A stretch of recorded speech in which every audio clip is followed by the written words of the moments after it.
በስመ አብ ወወልድ ወመንፈስ ቅዱስ አሐዱ አምላክ። ስንክሳር ዘወርኀ መጋቢት። እንደ አምላክ በሚሆን በአብ በወልድ በመንፈስ ቅዱስ መጋቢት 8 በዚህች ዕለት የአንዴናው መኮንን ቅዱስ አርያኖስ በሰማዕትነት አረፈ። ይህም እንዲህ ነው። የከበሩ ፊልሞንና አብላኒዮስ በእርሱ እጅ በሰማዕትነት ከሞቱ በኋላ እርሱም በስቃይ ውስጥ ሳለ ከአማንያን አንዱ ከቅዱሳን ከደማቸው ወስደህ ዓይንህን ብትቀባ በዳንክ ነበር አለው። ያን ጊዜም ከደማቸው ወስዶ ዓይኑን ቀባ። ወዲያው ድኖ ፈጥኖ አየ። ከዚያም በኋላ በቅዱሳን ላይ ባደረገው ክፉ ሥራ ሁሉ በድንቁርናውም ምሕረት የሌለው ስቃይ ስላሰቃያቸው ታላቅ ጸጸት ተጸጽቶ አዘነ። ተነስቶም ጣዖታቱን ሰበረ። በክብር ባለቤት በጌታችን ኢየሱስ ክርስቶስም አምኖ ምዕመናንን ማሰቃየቱንም ተወ። ዲዮቅልጥያኖስም ወሬውን በሰማ ጊዜ ጭፍሮቹን ልኮ ደርሶ አስመጣው። በምን ምክንያት አማልክትን ማምለክ እንደተወ ጠየቀው። እርሱም በቅዱሳን ሰማዕታት እጅ እግዚአብሔር የሚሰራቸውን አስደናቂ ተአምራት ሊነግረው ጀመረ። ሕዋሳታቸውን እንዴት እንደሚቆራርጧቸው በአይነቱ በሆነ ስቃይም ሲያሰቃዩቸው ያለምንም ጉዳት ጤነኞች ሁነው ተመልሰው እንደሚነሱ የእግዚአብሔርን ድንቅ ሥራ ነገረው። ዲዮቅልጥያኖስም የተአምራትን ነገር ስለነገረው ተቆጣ። ጽኑ የሆነ ስቃይም እንዲያሰቃዩ ታዘዘ። ሁለተኛም ከጉድጓድ እንዲጨምሩትና እስኪሞትም የጉድጓዱን አፍ እንዲዘጉ አዘዘ። እንዲህም እንደታዘዙት አደረጉ። የክብር ባለቤት ጌታችን ኢየሱስ ክርስቶስ መልአኩን ልኮ ከጉድጓዱ አውጥቶ በንጉሥ ዲዮቅልጥያኖስ መኝታ ላይ አቆመው። ንጉሡም በነቃ ጊዜ አይቶ ደነገጠ፣ ፈራ። ማን አንተ አለው። እርሱም እኔ የእንዴናው ገዥ አርያኖስ ነኝ ብሎ መለሰለት። ንጉሡም ደንግጦ እየተንቀጠቀጠ በማቅ ጠቅልለው ከባሕር እንዲያሰጥሙ ታዘዘ። በባሕሩም ውስጥ ነፍሱን በጌታችን እጅ ሰጠ። እንዲህም ሆነ።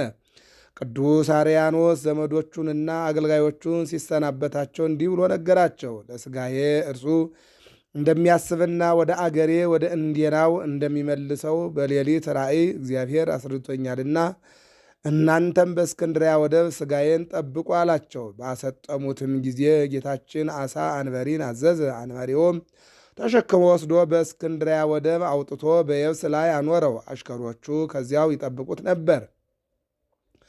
ወደ አገሩ ወደ እንዴናው አድርሰው ከቅዱሳን ሰማዕታት ከፊልሞና ከአብላኔዎስ ከሥጋቸው ጋር በአንድነት አኖሩት። በረከቱ ከእኛ ጋር ትኑር ለዘላለሙ አሜን። አርኬ ሰላም ለአርያኖስ አማልክቲሁ አዲጎ ዘተለወ ፍጹመ ለእግዚአብሔር ሕጎ።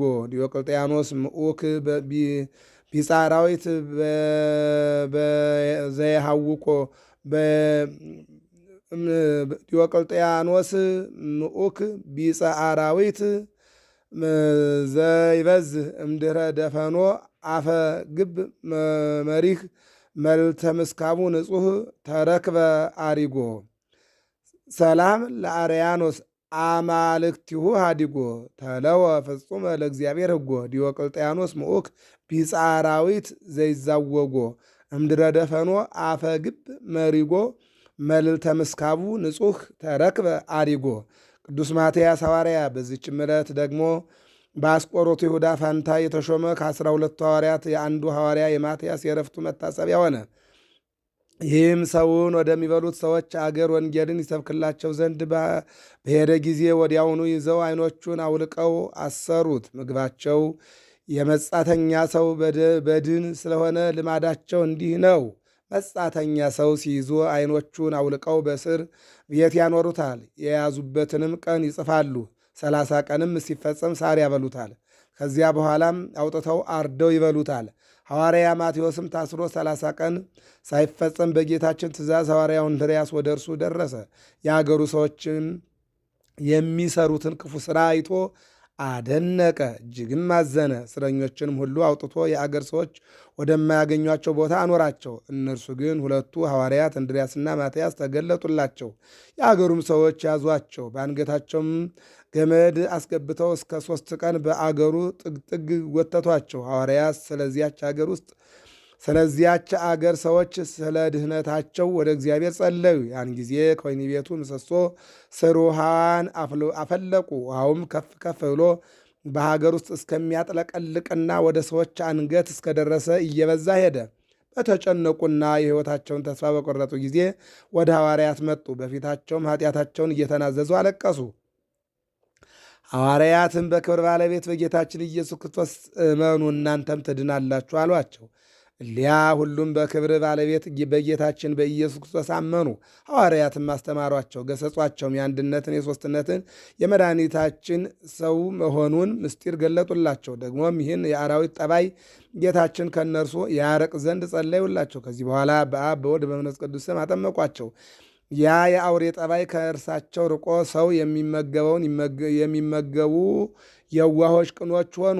ኤጲስቆጶሳትን ቀሳውስትና ዲያቆናትንም ሾሙላቸው። በቀናች ሃይማኖትም እያጸኗቸው እያስተማሯቸው 30 ቀኖች ያህል ከእሳቸው ጋር ኖሩ። ከዚያም ወጥተው ሄዱ። የአገር ሰዎች ግን በሌላ ጊዜ ወደ እነርሱ እንዲመልሷቸው ሐዋርያትን ለመኗቸው። ሐዋርያው ማትያስ ግን ወደ ደማስቆ ከተማ ገብቶ በክብር ባለቤት በጌታችን ኢየሱስ ክርስቶስ ስም ሰበከ። የአገርም ሰዎች ይዘው በብረት አልጋ ላይ አስተኝተው በበታቹ 6 ቀን 6 ሌሊት እሳት አነደዱ። ሊያዩትም ወደ እርሱ በመጡ ጊዜ ፊቱን እንደ ፀሐይ ሲያበራ አገኙት።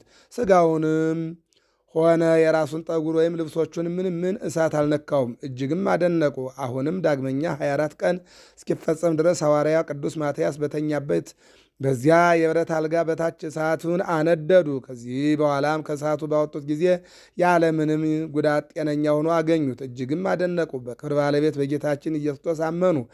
እርሱም በአብ በወልድ በመንፈስ ቅዱስ ስም አጠመቃቸው። ካህናትንም ሾመላቸው። በቀናች ሃይማኖትም እያጸናቸው ከእርሳቸውም ጋር አኖረ። ከዚያም ተነስቶ ስሟ ፊላወን ወደሚባል ከአይሁድ አገሮች ወደ አንዲቱ ሄደ። በዚያም በጎ እረፍትን አረፈ። ስጋውንም በመልካም ቦታ አኖሩ።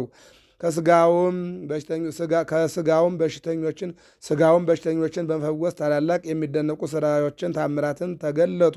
ከስጋውም በሽተኞችን የመፈወስ ታላላቅ የሚያስደንቁ ታምራትን የመስራት ስራዎች ተገለጡ።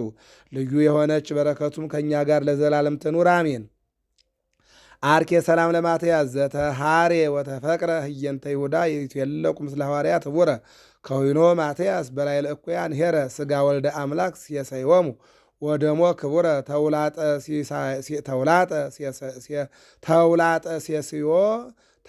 ሲየሰይዎ ሎቱ ከመላይ ምሳይረ ተውላጠ ሲየሰይዎ ሎቱ ከመላይ ምሳይረ ቅዱስ ዮልዮስ ሊቀ ጳጳሳት በዛቲ ዕለት በዚችም ቀን ደግሞ በእስክንድሪያ ለተሾሙ አባቶች ሊቃነ ጳጳሳት 11ኛ የሆነ የእስክንድሪያ ሊቀ ጳጳስ ቅዱስ አባት አባ ዮልዮስ አረፈ። ይህም አባት አስቀድሞ በእስክንድሪያ ቄስ ሆኖ ነበር። እሱም ባለበት ዘመን በግብፅ አገር እንደርሱ ያለ ሌላ አዋቂ ብልህ የሆነ ምሁር ነበር።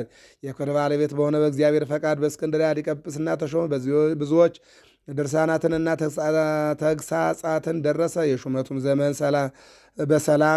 ሰላም የሰፈነበት ነበር። በቀናች ሃይማኖትም ይጸኑ ዘንድ ሕግና ስርዓትንም ሁሉ እንዲጠብቁ ሕዝቡን ጥሩ አድርጎ ሁልጊዜ ይመክራቸውና ያስተምራቸው ነበረ። በወንጌላዊው ማርቆስ ወንበር 10 ዓመት ከኖረ በኋላም በሰላም በፍቅር አረፈ። በረከቱም ከእኛ ጋር ትኑር ለዘላለሙ አሜን። አርኬ ሰላም ለልዮስ ሊቀ ጳጳሳት ክቡር በእስክንድሪያ አባይ ሀገር በሃይማኖት አይረፈ ወበሰናይ ምግባር እምድረ ነበረ ዲበ ዘሐዋርያ መንበር ሶበ ተፈጸማ ሎቱ ዓመታት 10 መጋቢት 8 ቀን የሚከበሩ ዓመታዊ የቅዱሳን በዓላት ቅዱስ ማትያስ ሐዋርያ ከ12 ሐዋርያት አንዱ ዓመታዊ ክብረ በዓሉ፣ ቅዱስ አርያኖስ ሰማዕት በዘመነ ሰማዕታት ብዙ ክርስቲያኖችን ያሳድድ የነበረ ጌታ በንስሐ የጠራው የመለሰው፣ ቅዱስ ዮልዮስ ሊቀ ጳጳሳት። ወርሃዊ በዓላት ቅዱስ ሙሴ ሊቀ ነቢያት፣ ኪሩቤል አርባዕቱ እንስሳ፣ አባ ብሶይ ቢሾይ፣ አቡነ ኪሮስ፣ አባ ሳሙኤል ዘደብረ ቀልሞን እንዲህም ብለው ጸለዩ። አቤቱ ልብን ሁሉ የምታውቅ አንተ ከነዚህ ከሁለቱ የመረጥከውን አንዱን ግለጥ። ዕጣ አጣጣሏቸው። ዕጣውም በማትያስ ላይ ወጣ። ከ11 ሐዋርያት ጋር ተቆጠረ። ዛቅረብኩ ማሕሌተ ዘኪርያ ይላፈ ምለተ ጸምዱ ከዘርፈ ለላነብብ ተወከብ ዘንዴተ መጽሐፈ እንተረሰይ ከግዚኦ ጻድቀ መለት ውቁፈ ምላቡ ውላን ዘተረፈ ነቢያ ቅዱሳን ሐዋርያት ሰባክያን ሰማዕት ወጻድቃን ወመላእክት ትጉሃን ደናግል አዲዮ መነኮሳት ሄራን ባርኩ ባርኮ ጉባኤ ዛቲ መካን እስከ አረጋዊ ልሂቅ ምኑስ ሕፃን ለዘጻፎ በክርታስ ወለዛ ጻፎን ዘይደርስ ለዛ አንቦ ወለዘ ተርጎም በልሳን አዲስ ወለዘ ሰማ ቃሎ በዝነ መንፈስ በጸሎተሙ ማርያም አራቂተ ኩሉም ባይስ እቡራይ ማረነ ኢየሱስ ክርስቶስ። ጌታ ሆይ ከሀብታቸው ብዛት የተነሳ ብዙ መባ ካገቡት ይልቅ የድሃይቱን አነስተኛ መባ እንደተቀበል ለሁል ጊዜ የሚያገለግሉ ኃይላን መላእክትን እያሳሰብኩ በችግረ ጊዜ የማቀርብልህ ምስጋና ተቀበል። እናንተም ቅዱሳን ነቢያት፣ የወንጌል ሰባክያን ሐዋርያት፣ ሰማዕታትና ጻድቃን፣ ትጉሃን መላእክት፣ ፍጹማን ደናግል፣ እንዲሁም ደጋጎች መነኮሳት ሆይ ልጅ አዋቂ ሳይለይ የምንሰበሰብበትን ጉባኤ ቦታ ባርኩ። ይህንም መጽሐፍ ወረቀት አዘጋጅቶ ብራና ዳምጦ የጻፈውንና ያጻፈውን ከግዕዝ ወደ አማርኛ የተረጎመውን ቃለ ንባቡን በእርጋታ መንፈስና በተመስጦ ሕሊና ያዳመጠ በደለኛን ሁሉ የምታስምር የጌታ እናቱ በማርያም ጸሎት ኢየሱስ ክርስቶስ በአንድነት ይማረን። ስብሐት ለእግዚአብሔር ኪያነ ዘፈጠረ ከመ ናምልኮ ስብሐት ለማርያም አምላክ እግዝእትነ ወመድኃኒትነ ስብሐት ለመስቀለ ክርስቶስ መድኃኒት ኃይልነ ወፀወንነ። አነሳስቶ ላስጀምረን አስጀምሮም ላስፈጸመን ለአምላካችን ክብር ምስጋና ይድረሰው፣ አሜን።